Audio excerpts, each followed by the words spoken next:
as we have become culturally more intellectual and sophisticated as human beings, shouldn't we change our point of view from things so we don't always resort to violence and war and bullying, and start looking at things differently and accepting people for who they are? That was Stephen Hopkins in a conversation we had in 2023. Our conversation was inspired by the song Time to Act, also known as Near Damn Silent Sleep, which itself was inspired by Psalm 76. I'm Shep Rosenman. This is The Rest is Commentary, where we discuss what songs inspired by the Psalms or Tehillim inspire in my guests. Please support the podcast and me as an artist by sharing, liking, commenting, and subscribing on your favorite platforms.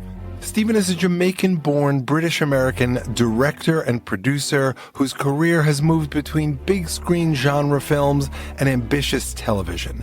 Raised in Australia and England, he cut his teeth on music videos, starting with bands like Duran Duran, and his debut feature Dangerous Game before Hollywood came calling. Stephen broke through as a director with A Nightmare on Elm Street 5, The Dream Child, and the gritty sci-fi sequel Predator 2, then went on to direct action and thriller films like Judgment Night and Blown Away. Hopkins showed a very different side of his craft with the Emmy-winning HBO film The Life and Death of Peter Sellers, and later with Race, his politically charged biopic of Olympic legend Jesse Owens. On television, he helped redefine television drama as a producer and key director on 24, was the guiding hand on shows like Californication, House of Lies, and the recent spy thriller Liaison. Stephen is a longtime client, and most important, he has become a dear, dear friend. In our conversation, we dive into how jagged electro-punk sonics collide with lyrics rooted in empathy, protest, and spiritual unease. Remixing psalms for the present tense, what happens when ancient religious language gets dragged into today's news cycle of violence and fear, the conflict between survival instinct and compassion, war, protest, free speech, and dissent as a kind of health check for any society. Underneath it all is a stubborn hope that even in the middle of all this noise and conflict, real change remains possible. Let's start off by listening to Time to Act.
Stout-hearted men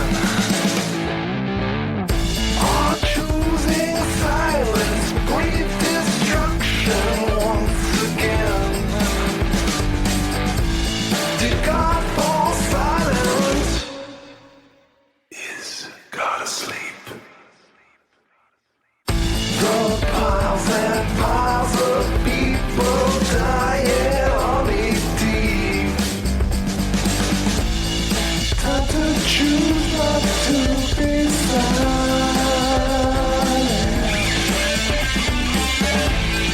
Time to act is a reply.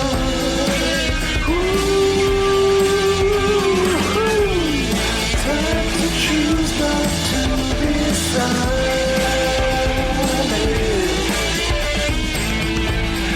Time to act is our reply.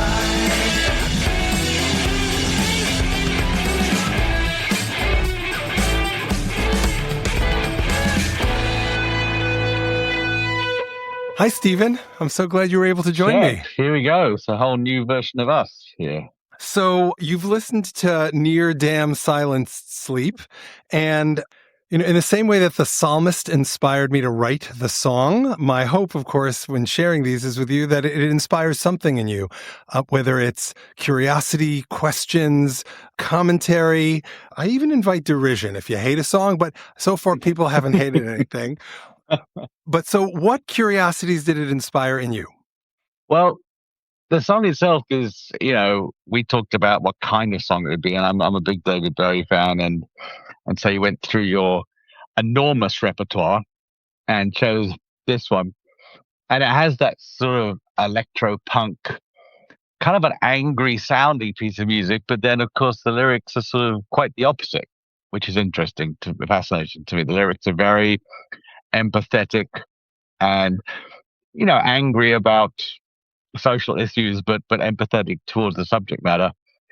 And I think what was interesting to me when I read the original psalm, that when you read some of these psalms, being a bit of a atheist myself, or a spiritual person in a different way, then the psalm reads as really quite aggressive. If you don't think of it the way that you've thought of it, the psalm feels quite warlike and aggressive, and but in a completely different way than you've approached it, where you've approached it sort of as attrition towards injustice, or as you say, one point, which I really like, is God asleep, then, which is a great basis for the whole song for me. Yeah. Yeah. So I think the process of writing these songs is not necessarily to honor the psalm, but it's to see what the psalm brings up in me. Whether it's honoring, that happens sometimes, like the psalms that end up being about love. Of course, I write about love, and I try to make the love be the love of God, if I'm feeling it in a moment, but also love of Shari, who is divine.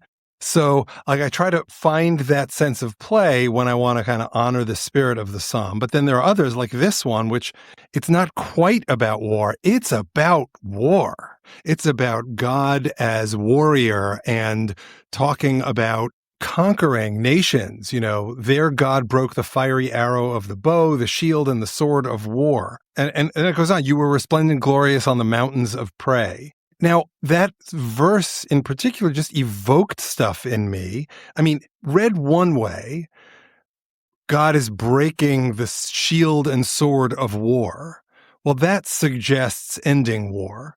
But yet so much of the psalm talks about fury and the fact that God is going to conquer through war. I had trouble with the concept. And it's a basic human concept. I mean, we live with tensions and conflicts in ideas. You can be empathetic and angry at the same time. It struck in me this whole idea that I'm uncomfortable with the result.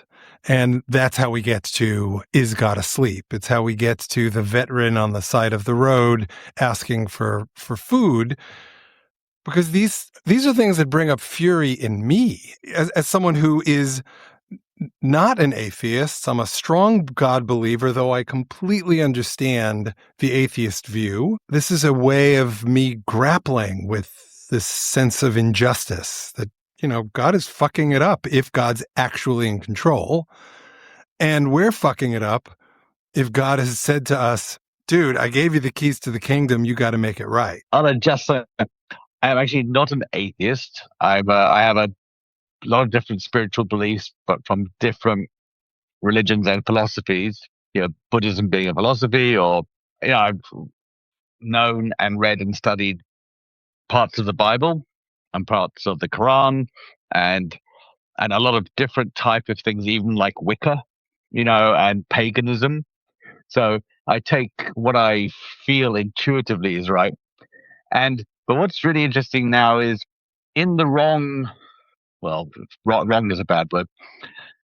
There are people in the world who would read this, who would see it as a call to violence, on behalf of a belief, and as clearly you're in a country which is having a problem with some of that right now, where people are using religion for what I believe as incoherent and brutal reasons to do things, because it's an excuse.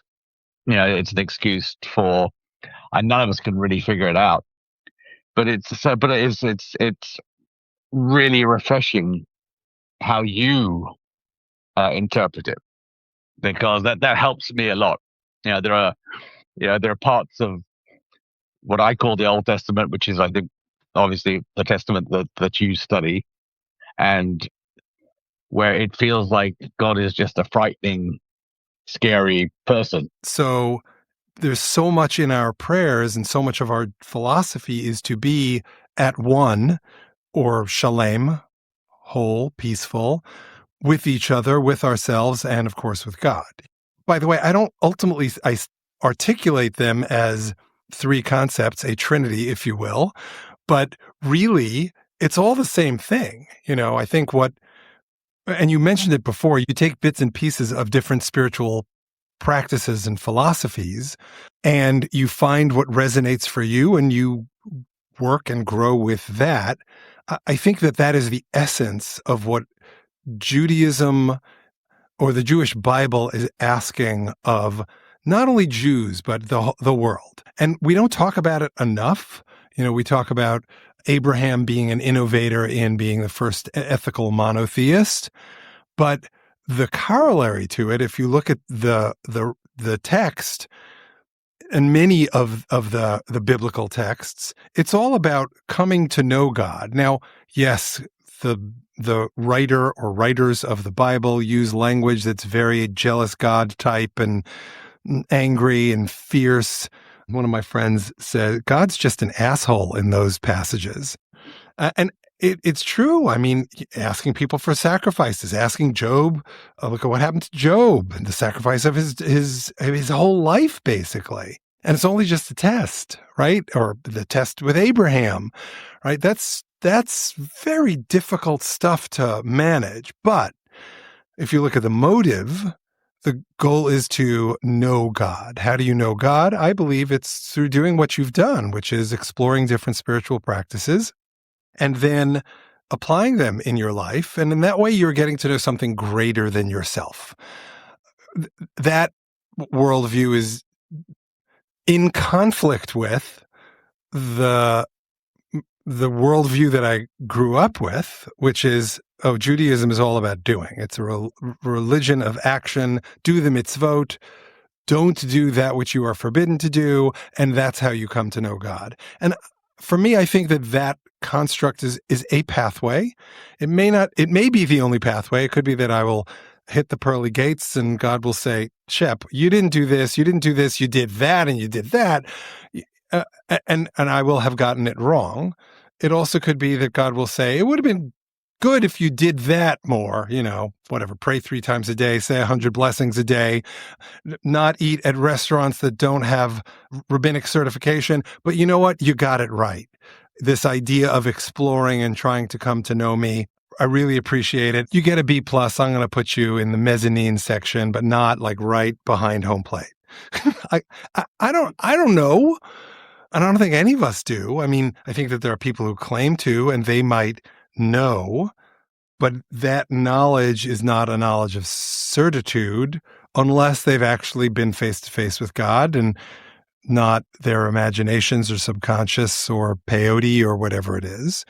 We're not going to know till the next world, if there is a next world. All the way through history. I mean, there's obviously a dark side of humanity, but that's the kind of side that if we're talking about creating more wars, we're talking about creating more trauma and veterans and people, like in your song, and people who suffer. But it's possibly because human beings may not exist anymore if we had been these survivalists on a scale that's unmeasurable, really. We will do almost anything as a race to survive, as a species. And if that means hurting and scrabbling and killing and pushing people out of the way and grabbing and stealing, and if we think that's what's going to make us survive, we have a history of doing that.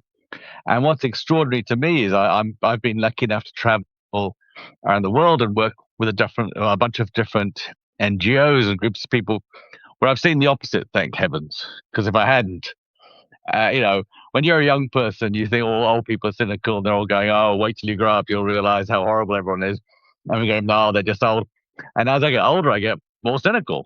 I get cynical. I see so much despair and the same big mistakes human beings making over and over and over again. And you're desperate to be empathetic to humans. You're desperate to care and believe in them. And it's really hard sometimes unless you have been lucky enough, like myself, where I'm not a big fan of the Roman Catholic Church. I'm not a big fan of the Vatican. I don't like the way they have often they are I think kind of a dangerous institution. But I've met Catholics who are just so wonderful, and I've been in the middle of Africa with nuns who are not really connected to Catholics, who have given their lives to help people with no care for themselves at all, where a few miles away, Roman Catholic planes are dropping leaflets telling Africans not to use condoms because it'll give them AIDS. So the contrary nature of that is extraordinary, and every religion has it. Hinduism has this wonderful benevolent side, but it also has Krishna has these. It's a part of our human nature, isn't it? Within ourselves, we have a very dangerous need to survive, and that creates violence and desperation within us. But then you have to start evaluating what is right and wrong, which is a dangerous thing to do, but you have to, I think. And then, of course, you look at Russia right now, and you look at Putin, and it's hard not to see that figure as someone who is dangerous and wrong. Everybody has their own motives, and they may want to do something because it's good for Ukraine, or we may want to do that. But at the end of the day, the United States, France, and Britain, and others will only make the choice to do something if it's also good for them. Whether it's because it's good for the world economy, they're selling more planes and tanks and jeeps, they're selling consulting services, oil prices, whatever it is, those two things always have to align. And that goes back to this inherent tension. You have to seek peace while at the same time pursuing war. Those two things are in opposition to each other. And the way human beings, I think, manage them is through finding their own vested interests and in making a choice. But it becomes problematic only when we don't disclose that, when we're not talking about it. Well, I think there's a measure that you can make. If a country, one of the reasons those countries might help Ukraine is to get votes. If your country thinks, God, we should, or God is wrong with it, if we should really fight this war, and if they feel that, then that'll help make that decision as well, on top of all the economic stuff as well. But the real measurement is whether countries will allow its own people to protest and disagree with them, I think. And clearly some countries won't. Clearly Russia won't allow any protest. Clearly Iran won't allow any protest. Clearly a lot of countries in the world, a lot of despotisms will not allow that. And me growing up, I'm in Britain obviously, but growing up in Britain as a kid, I always admired America because they protested and fought for stuff, you know, and they should have done, because I mean, black people couldn't vote in America until I was 10 years old, which is crazy.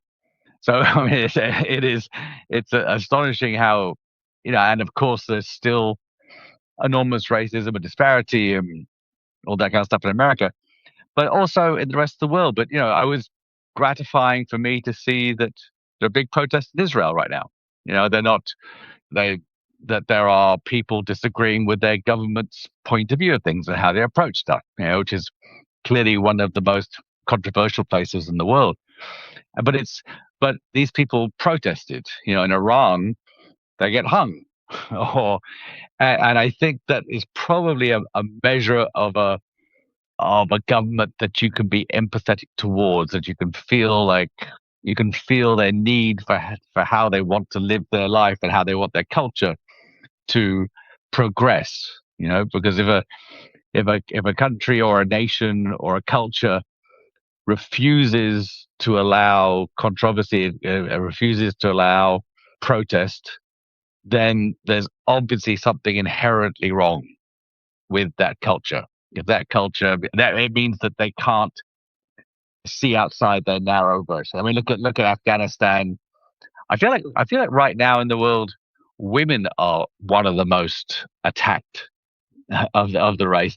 It feels like men are terrified of women right now, of the power they have and stuff. And it's, you know, I feel like the world is going backwards in that form. You know, it's going backwards in racism. It's going back in forms of, you know, misogyny, and of course it leads to revolution that always has collateral damage to it. You said, you know, things have gone backwards, and I agree with you in a lot of respects. They have. You know, it's a push me, pull you. I think for each step forward we make, we take at least a step back in some respects, and then we may take 3 steps forward, and then we have to take a step back. Whether this is true or not, I read it somewhere. Couldn't tell you where. The LGBT movement, LGBTQ plus, had a massive set of growth after Will and Grace when there were gay characters on television. That's not to say that all of the other work that was going on societally, common threads and AIDS advocacy and so on, wasn't part of it, but the public exposure opened things up a bit.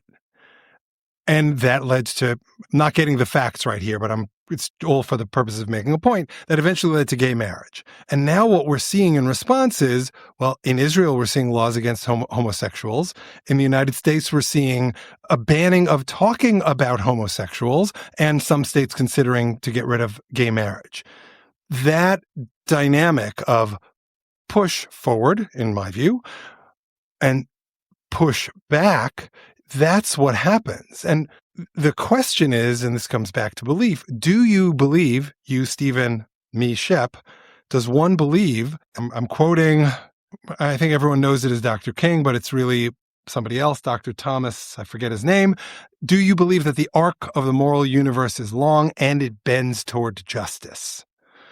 Right? If you do, then the pushback blip, okay, it's just part for the course, hold your breath, stay on task, and everything eventually will be okay, even if we don't get to see it? Or do you believe that, yes, there will be the nuns and other generous, warm, kind, wonderful people, but there will always be the same number of very difficult, restrictive, controlling, hateful, evil, pick your word or words, people, and we will just always be in this push me, pull you dance forever and a day? And so I'm asking, what does Stephen Hopkins believe? Maybe things have stopped going forwards then. I feel like it's hard to understand why people are against homosexuals. I mean, I can probably look back in history and find reasons, but we're in the 21st century, you know, and I think when Martin Luther King got shot, assassinated, murdered, and the riots in Chicago happened, Robert F. Kennedy went and made this amazing speech there, which everyone should look up. And his speech, I think, was based on Plato or Sophocles, or which I don't think you'd find many politicians quoting anymore. But it's the famous old speech about soothing the savage breast. As we have become culturally more intellectual and sophisticated as human beings, shouldn't we change our point of view from things so we don't always resort to violence and war and bullying, and start looking at things differently and accepting people for who they are? You know, there is I don't know about any religion, not even Satanism, which I've spoken to Satanists too in my life. There's no religion that I know of that, well, with the possibility of Mormonism, I'm not sure, where it states that racially people are inferior to other races. But it seems to exist. I mean, in the so-called Constitution of the United States of America, everyone's supposed to be equal. Clearly not. It's clearly not applied to some politicians. Don't apply themselves to it unless they feel like it, unless they can use it to get what they want. So I don't see anywhere where it says you're worse than me in any religion, or I mean, in some cultures there are. In some cultures, women are second class citizens, I think. And in some cultures, like in India, there's a caste system, which is, I don't think, a religious thing. I could be completely wrong. Maybe it is. Maybe it comes from Hinduism. But it's a little crazy when we can do the things we can do as human beings. And right now in the news, they're spotting planets that we could move to one day, which are similar to Earth and this and that. If we're able to do this extraordinary things, if I'm able to look at you on this piece of metal and chat to you across the world, that these things should even be talked about, that should even be a part of conversation, and I take, you're right, that the LGBT plus community, which has been absolutely harassed and obliterated for centuries, it is relatively insane that it's sort of disgusts people, or if it's something that should be wiped out. Or, I'm sorry, I have a real problem with abortion being banned. I cannot understand any, hey, last week the Pope said this amazing thing, which went very quietly under the radar. He said that homosexuals were not criminals and should be invited into the church. And he said it out loud. If you go online and find it, he says we should invite them into the church, and they shouldn't be seen as criminals, and they're all children of God. And some of these are actual quotes from him, I think. And it didn't get out. It was like, I saw it, went, oh wow, what a huge thing. Nothing, that's a step forward for me. That's like a huge step forward for me. And but it feels like it shouldn't be a step forward. It feels like it's kind of preposterous that this thinking even exists. Maybe I'm just this hopeless liberal, but I hope in my old age, I'm 5 years older than you, that I still want to have hope that things can change for the better. And it just feels in my lifetime that, as you say, it goes forward and then it gets crushed. And I don't feel like we're really going forward. I don't feel like we've really gone that far forward as we should have done. If you look at how much science has gone forward in the last 100 years, if you look at how far, when I was born, if you look up in the Guardian website, you can see how many people were born or on the world when you were born. When I was born, there were 1.8 billion people on Earth. Now there are 8 billion. So with this expansion of consciousness and expansion of knowledge, why are we fighting about these crazy things? I mean, it's one thing to say they're children of God, they're not criminals. It's another to say homosexual acts are not problematic in God's eyes at all. What's the fuss about?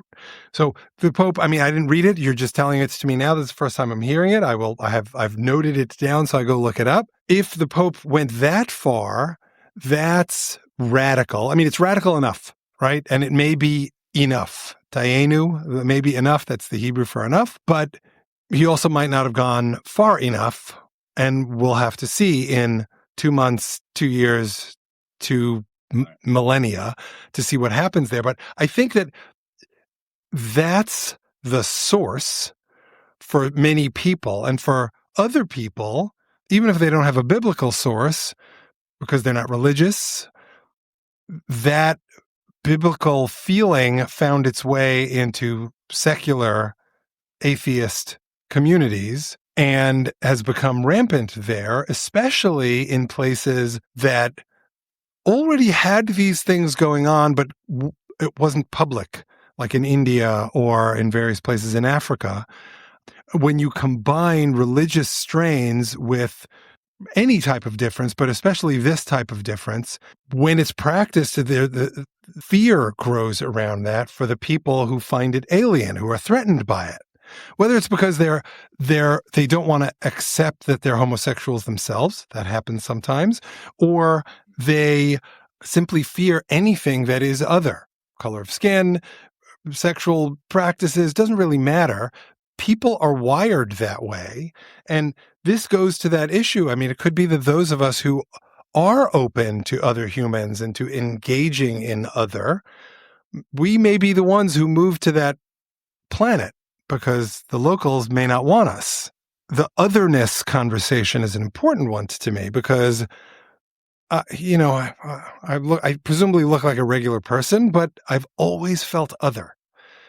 Maybe it's because I'm Jewish. Maybe it's because I was socially awkward and didn't know how to talk to my classmates, or because I was undiagnosed until much later. ADD kid who was never paying attention, always looking out the window and getting in trouble. And the kids would make fun of me for that. And I wasn't particularly athletic until later. So I always had this feeling of other, notwithstanding the fact that I eventually became right in the center of social circles, of organizations and communities, even like when I was on the executive committee of a shul, a synagogue. You can't get more center than that. I still felt other.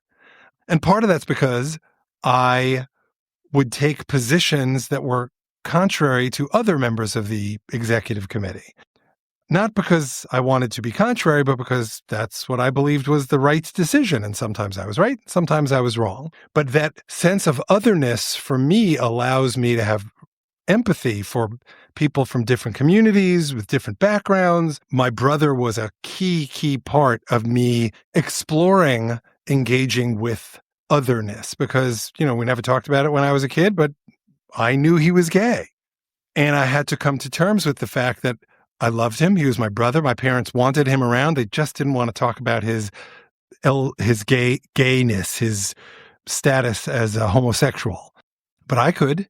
Once I became an adult and found a voice, of course, the first time he ever talked about it explicitly was when he was telling me that I shouldn't date a German woman. And I said, that's rich.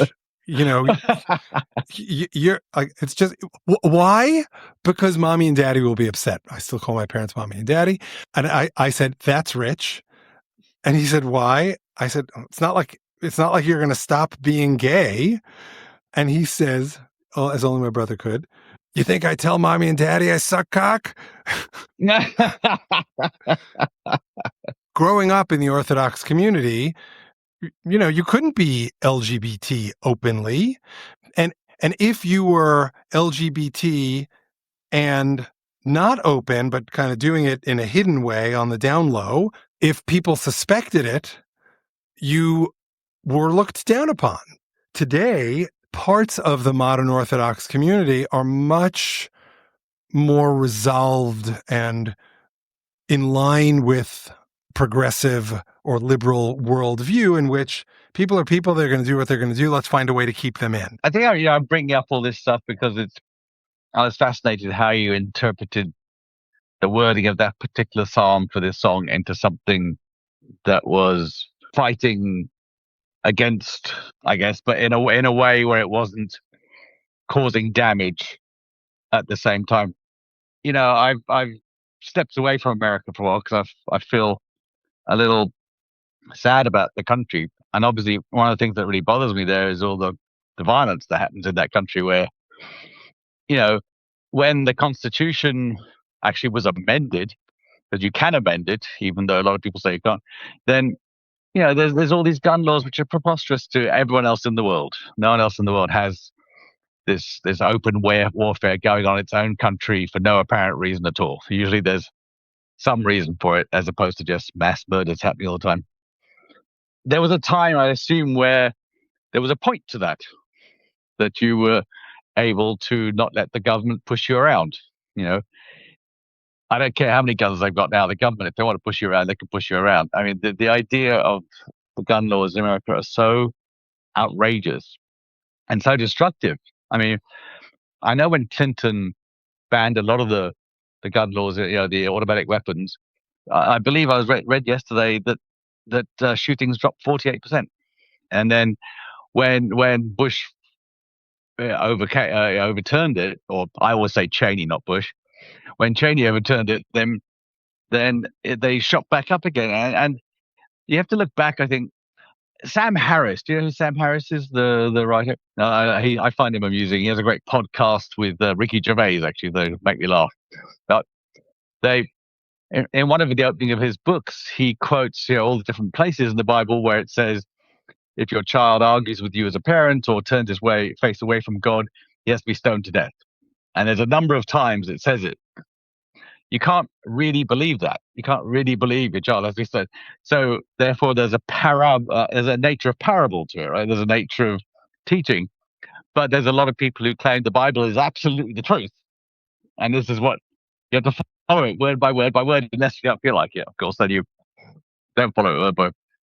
So it's this kind of, when you see that psalm and you write this song about it, clearly there are teachings in there. They're not absolute, this didn't happen that day, or, so it's about how to sort of use to get empathy into that world where people are so busy defending their point of view that they stop really investigating. You clearly investigate and think about and dissect what you learn, and some people don't. Look, I think that there's merit to taking things literally, but it's just not my calling. My sister is ultra-Orthodox. She and her community take a lot of things literally. I mean, some of it you can't take literally. Like, for example, there's the verse that talks about wearing phylacteries, tefillin. It says that you should put them between your eyes. So literally read that, well, that would go on, where your glasses and my glasses are sitting, right? But they don't. They put them right at the crown of the head.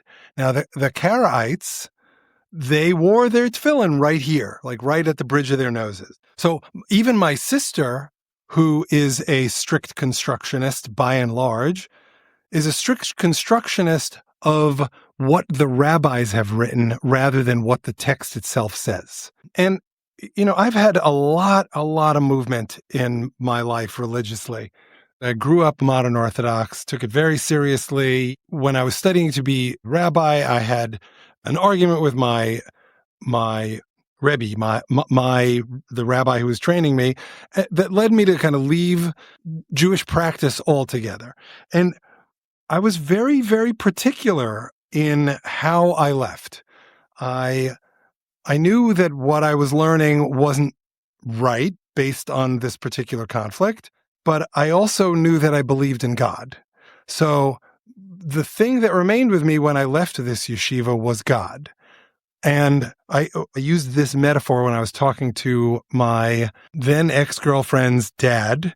I guess she's still an ex-girlfriend, but only recently then, because she also left religious practice, and he was telling me how upset he was. And I said, through no fault of yours, most likely through the yeshiva education that she got growing up, She built a structure, philosophically, intellectually, spiritually, that was wrong. It was not solid. And she's leaving it behind to rebuild it brick by brick. I said, I don't know if this will be the case for me, but in her case, I promise you that she will end up as part of the religious community and religiously observant, because she's going to build a religious structure brick by brick. Just give her time. Sure enough, in her case, she ended up part of the Chabad community, very happy, a talented woman. In my case, I've been in and out and in and out and in and out. But the constant for me is the God piece. I believe, or want to believe, and therefore choose to believe, that there is something greater than I. Say something greater than me. Jews call that God. Other religions may call it other things, karma, energy, who knows? But so for me, the piece that I've always played with is, well, what does God want of me? And that's why I come back to this issue of the way you're approaching this. You're studying a variety of religions. You're reading the Quran. You're reading about Wicca. You're talking to Satanists, and you're gaining like a best of practices. You mentioned Buddhism before. We've also talked about Hinduism.